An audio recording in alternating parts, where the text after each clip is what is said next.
Welcome to another whiteboard session. Today we are going to discuss entrepreneurship.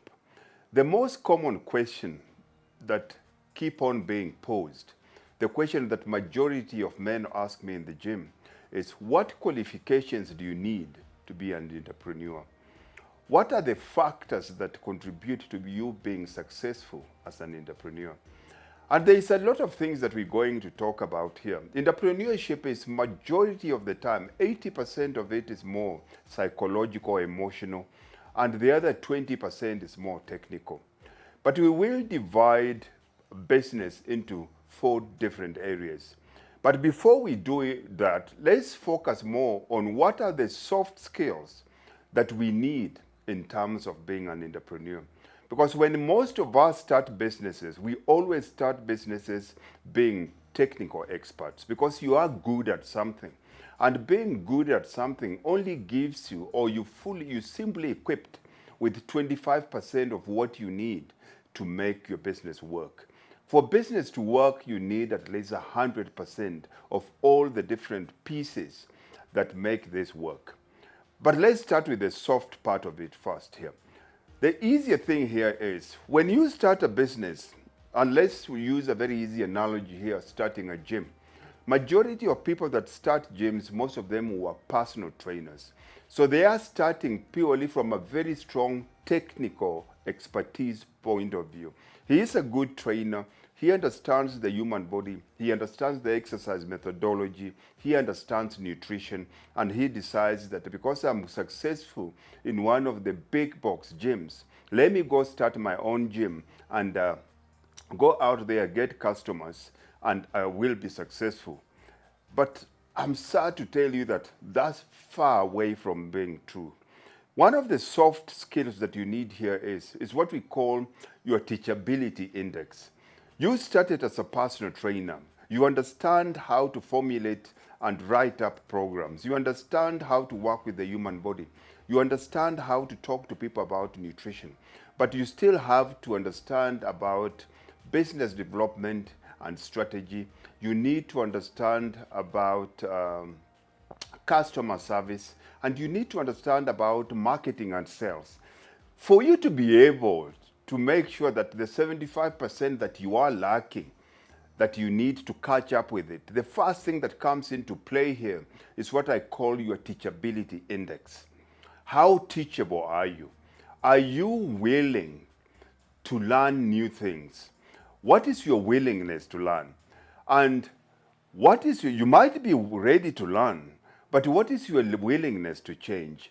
Are you ready to say, okay, I don't understand this, I don't know this, I'm weak in this area, and this guy, I have a new teacher now. You might be my teacher in terms you're my personal trainer from a physical point of view, and I can become your business coach. Those are things that you have. Yes, you are willing to learn, but are you willing to change? Because that will become the biggest defining moment, the biggest factor to understand if you're going to make it. There are 4 stages of learning that we all have to go through. And this can be in business, this can be in weight loss, this can be in relationships. There's a lot of any new area, any new venture in your life, any new enterprise that you get into. It's all got layers, and we always start at a very lower entry point. But for us to become masters, we have to understand all those layers. Now, the learning process can often be more difficult than necessary because of the negative feelings people get when they make mistakes. Majority of new business people are too afraid to expose themselves to people that have been doing it. And when you ask somebody, how are you doing in your business, they'll always give you a very quick, fast answer to say, everything is fine. And everything is fine does not give the other person any opportunity to give you an input on how you're going to learn and which areas you need to improve. Having a business coach is one of the most important things anybody can do when it comes to business. People understand it when you have a fitness coach. People understand it when you have a relational coach. But very few people take it seriously when it comes to having a business coach or having a life coach. Now, understanding the 4 stages of learning a skill can help you keep focused on learning what to do something and not to make mistakes that are stupid. The first stage here is what we call unconscious incompetence.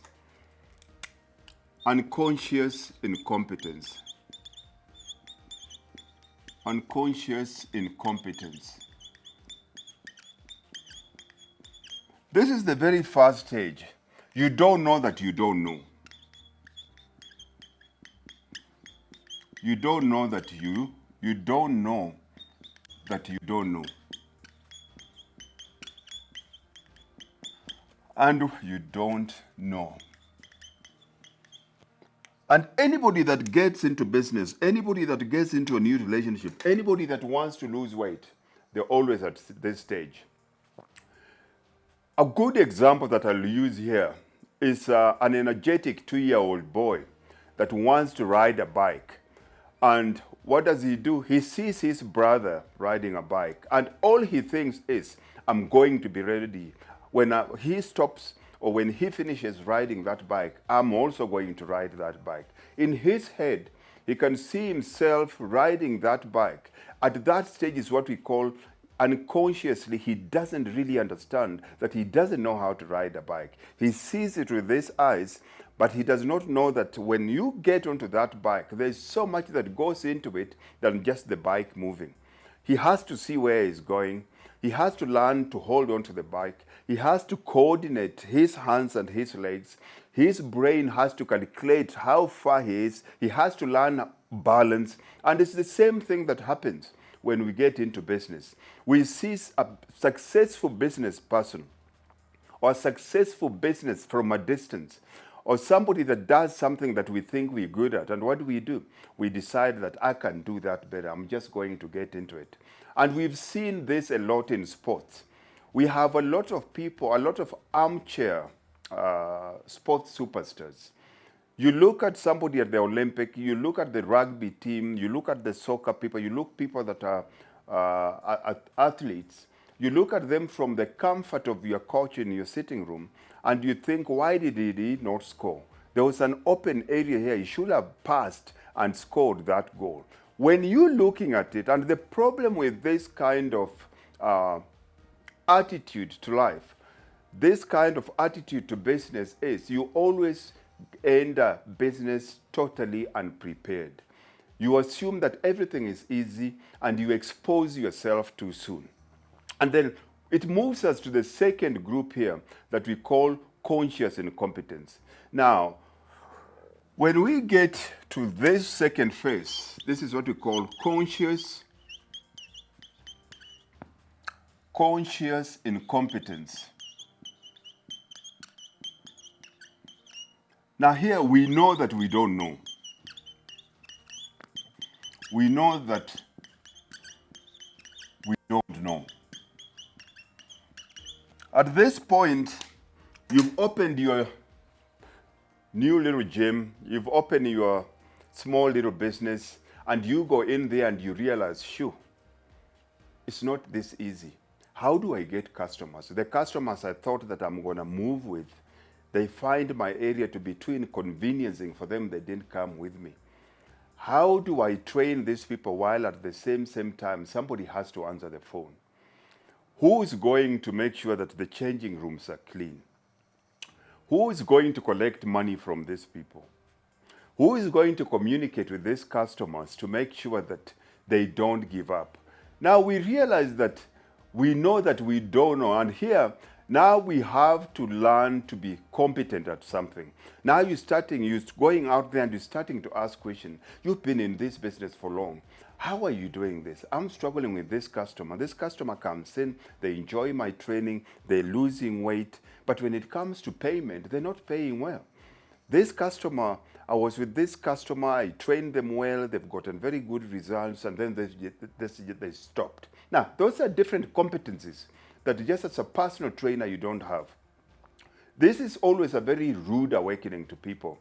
Now, if we go back to the analogy of the 2-year-old boy, the minute he gets onto that bike, the brother's just stopped riding, he's left it, he's gone into the house to get a glass of water. When he gets onto that bike, he falls off. And then he goes from stage 1 to stage 2. Now he realizes riding a bike is not easy. I need to learn. I need somebody to put me on the saddle. The bike might be too high. I need somebody to help me balance. I need somebody to push. I need somebody to steady me. The same thing applies to business. Then it moves us to the third stage that we call conscious competence. We work at what we don't know now. This is what we call conscious competence.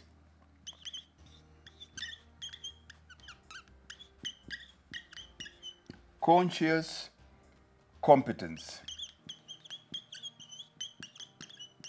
We start working on what we don't know. Working on what we don't know.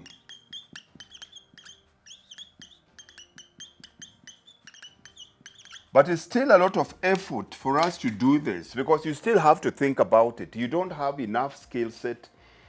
You have to pose yourself. You need a lot of self-discipline. You need an accountability partner. You need a coach by your side. You need somebody to call you every morning and tell you do this. You need somebody to ask you, did you call this person? Did you debit them? Have you sent in the debit orders for processing? All those things. Now, if we go back, when it comes to this, you need a lot of patience and a lot of repetition.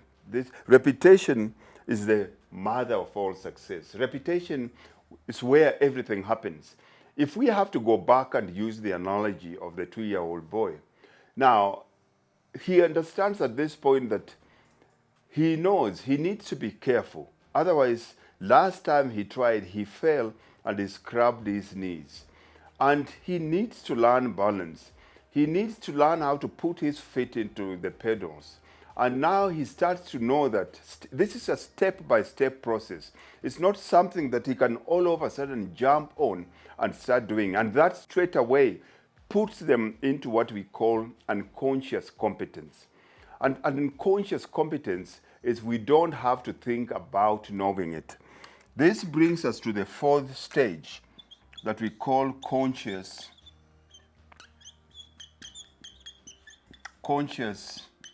incompetence.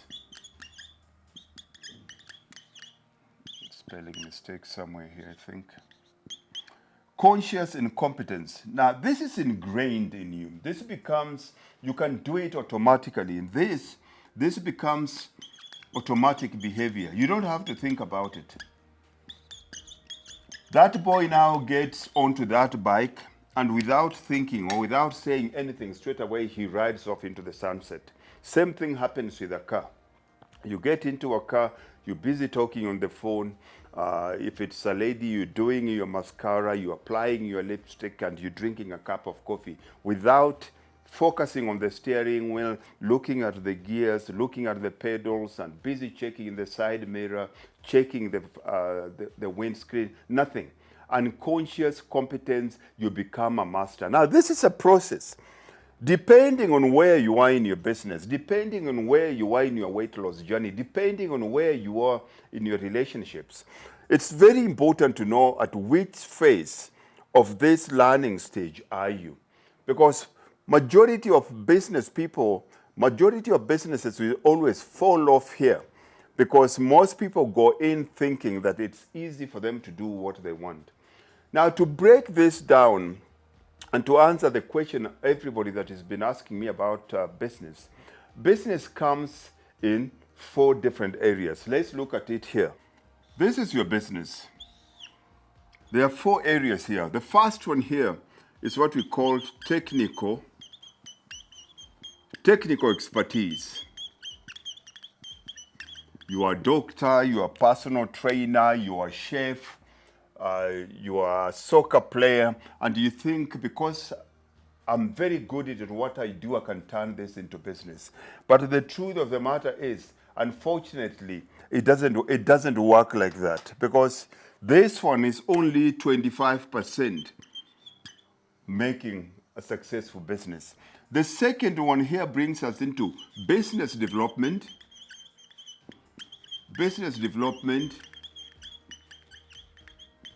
and strategy. You need to know who to serve. You need to know who your customer is. You have to have your customer avatar. How do you attract this person? How do you service this person? Where does this person hang out? How do you reach this person? This is another 25% of your business. Then it comes here where it comes to customer care. Customer care and service. You've gotten these customers in. How do you service them? How do you fulfill your promise? How do you make sure that the same customer that is getting very good results on your program, they go out and they review your mails, they say you are the best restaurant, you are the best car ownership shop around. But how comes they don't come back to you for business? Because customer care and service is lacking. This is another 25% that builds up your business. And of course, the last one here is sales and marketing. It doesn't matter how good you are.